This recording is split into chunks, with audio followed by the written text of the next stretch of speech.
Se Caronte da una parte fa perdere sonno, freschezza e affini agli italiani, dall'altra, grazie alla stabilità meteorologica, permette di rispettare i tempi per l'apertura dei nuovi sottopassi della linea ferroviaria Udine-Mestre a Santa Caterina, che da ottobre prossimo manderanno in pensione il vecchio passaggio a livello lungo la Pontebana, battendo di fatto l'ultimo nodo viario in entrata e uscita Udine.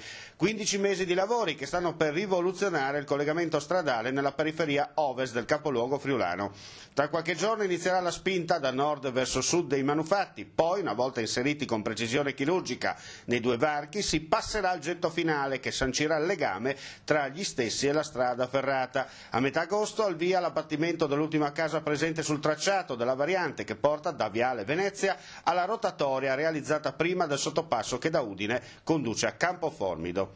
Un'opera attesa da decenni che, una volta ultimata, metterà la parola fine al passaggio a livello a 4 semibarriere dopo 155 anni di onorato servizio. Per la cronaca, la tratta Casarsa-Udine venne inaugurata il 21 luglio 1860.